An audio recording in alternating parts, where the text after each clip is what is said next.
Hate na hate ko ang Catholic noon, pero akalain mo ngayon naging Catholic ako? May nagtanong sa atin, good day ma'am, tunay na weak Catholics become Protestants and strong Protestants become Catholic. Always the truth prevails. Mari po bang malaman ang iyong conversion story? Shoutout sa'yo, Dale's Catholic Corners! Okay po, since birth, saksi na talaga ako, lumaki akong saksi. Mga 30 years yata ako sa Jehovah's Witnesses.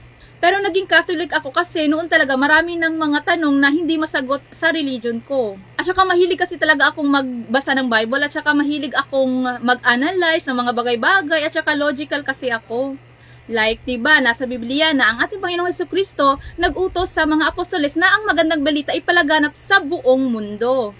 Kaya yun, minsan sumasagi sa isip ko na kung inutusan pala sila ng ating Panginoon na ipalaganap ang magandang balita sa buong mundo, saan na yung bunga nila? Saan na yung mga simbahan na naitayo nila? Syempre, di ba, inutusan sila na ipalaganap. Syempre, marami na siguro silang simbahan na naitayo sa iba't ibang parte ng mundo. Curious ako kung saan na yun at saka hinahanap ko yung simbahan na yun. Lalo na nung nalaman ko na ang Jehovah's Witnesses pala ay tinayo lang ni Charles Russell noong 1800s, mas lalo akong napatanong sa sarili ko na kung 1800s lang itinayo itong Jehovah's Witnesses, ibig sabihin hindi ito yung simbahan na bunga ng mga apostoles. Yun talagang nasa isip ko. Tinanong ko yung ibang kapatid na saksi. May isa akong tinanong, sabi ko na sana pala yung bunga ng mga apostoles noon, sana yung simbahan nila. Pero sabi niya sa akin, ang sagot niya sa akin, mula daw nung namatay ang mga apostoles, nawala na daw lahat ng mga Kristiyano. Kaya tinanong ko siya, saan namang Bible verse makikita na ang mga Kristiyano ay nawala lahat mula nang namatay ang mga apostoles? Sabi niya, nasa Bible daw, pero hindi niya maipakita sa akin. Sabi niya, babalikan na lang daw niya ako if nakita na po niya yung talata sa Biblia. Pero hanggang ngayon, hindi pa niya ako binalikan. 5 years ago na nangyari yun. Hanggang ngayon, hindi pa niya talaga ako sinagot. Doon na, nagsimula akong mag-focus na lang na hanapin yung katotohanan at saka hindi na ako masyadong active sa pagdalo ng mga Bible studies namin. Mahilig kasi talaga akong mag-analyze. Minsan, iniisip ko na, imposible naman talaga, di ba, na biglang nawala lahat ng Kristiyano nang namatay lahat ng apostoles? Parang walang logic ba? Saan yung logic kung ganyan yung iisipin mo? Kasi ako naniniwala kasi ako na nang mamatay ang apostoles, meron talaga yan silang mga sumusunod. Hindi talaga yan napuputol. Imposibleng maputol yan. Yun talagang nasa isip ko. Kaya hinanap ko kung ano yun, kung ano yung simbahan nila ngayon. Nung panahon na yun, grabe nauhaw ako sa katotohanan noon. At saka grabe, umiiyak ako, nagdarasal ako na, God,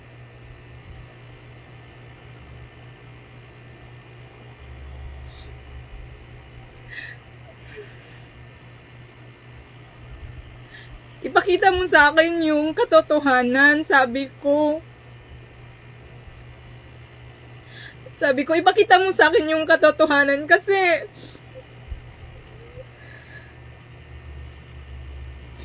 feeling ko wala akong bahay na masisilungan. Sorry po, naiyak lang ako. Ayaw ko naman din bumalik sa dati kong religion kasi marami akong nalaman na mga maling aral. Marami akong natuklasan kaya ayaw ko na talagang bumalik din doon.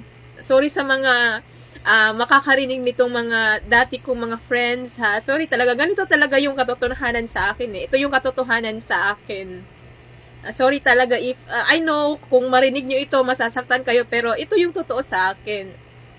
At saka sa mga natuklasan ko din, ha, sorry talaga. I know, masasaktan kayo if narinig mo nyo itong sasabihin ko. Kaya yun, sinimulan kong saliksikin din yung ibang religion, pero wala talaga kahit isa na mag-match sa yung doktrina nila sa Biblia. Lahat ng Bible verses, minsan tama naman, pero merong ibang Bible verses na hindi talaga match sa doktrina nila. Kumbaga, may tamang aral naman sila, pero yung ibang Bible verses, contradiction doon sa aral na binibigay nila. At saka sa Catholic, wala talaga sa option ko na mag-Catholic kasi nasa utak ko na talaga na ang Catholic sumasamba sa ribulto, mali ang aral, wala sa Biblia ang mga aral. Ganun talaga yung nasa utak ko kasi yun naman talaga ang sinasabi sa dati kong religion. Yun ang sinasabi nila sa akin na mali yung aral ng Catholic. Ganun ba? Wala sa Biblia at sumasamba ng mga ribulto, Diyos-Diyosal. Ganun talaga yung nasa isip ko. Kaya hate na hate ko yung Catholic noon. Parang allergic ako sa Catholic na religion noon. Pero ayun, dumating ang araw na wala ng ibang religion, Catholic na lang talagang hindi ko pa pinakinggan. Kaya wala akong choice, sinubukan ko na lang na aralin ang totoong aral ng Catholic Church. Nanonood ako ng mga debate ng mga CFD, minsan nagre-research ako, kaya yun, unti-unti ako nalinuwanagan dun sa mga akusasyon ko dati, dun sa mga akusasyon ko na ribulto ang sinasamba, Diyos-Diyosan, at saka wala daw sa Biblia, unti-unti akong naliwanagan talaga dun. Kaya yun, nasabi ko sa sarili ko na, ang dami ko palang akusasyon sa Catholic na kung susuriin ko lang, ay biblical naman pala. Doon ko na na-confirm na nabulagan lang pala talaga ako noon. Ngayon, biglang sumagi sa isip ko na sino kayang founder ng Catholic? Curious ako kasi yung ibang religion, alam ko na kung sino ang founder ng Jehovah's Witnesses, ng Iglesia ni Cristo. Ngayon, naging curious ako, sinong founder ng Catholic? Sabi ko sa sarili ko, kaya sinearch ko online, nag-research ako. Dito talaga ako naiyak at na-shock. Hindi ko ini-expect si Jesus Christ pala ang founder ng Roman Catholic Church. Hindi ko alam, wala akong idea. Doon na ako, na-confirm ko na mag-Catholic na talaga ako. Kaya yun, yung mama ko, pinatawag yung Anciano sa congregation namin kasi iba na doon ang paniniwala ko. Ayun, nag-usap kami ng Anciano. Yung Anciano is yung leader ng congregation namin. Nag-usap kami. Sinabi ko talaga na, brother, aalis na talaga ako, magtitiwalag na ako, magkakatholik na talaga ako. Tapos, pinakaisapan nila ako na baka daw ma-change yung mind ko, pero hindi talaga, desidido na talaga ako na maging Catholic.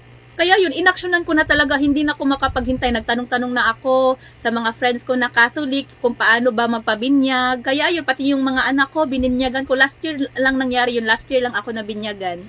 Kaya thank God talaga, nahanap ko yung katotohanan, nasabi ko talaga na, I'm finally home. Nakarelate talaga ko dun sa Miss USA na na-convert din ng Catholic na sabi niyang, I'm finally home. Ganyan yung na-feel ko. Yung happiness kakaiba.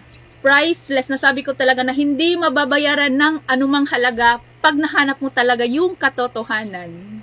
Kaya totoo nga ang weak Catholics become Protestants, strong Protestants become Catholic. Pro Deo et Ecclesia.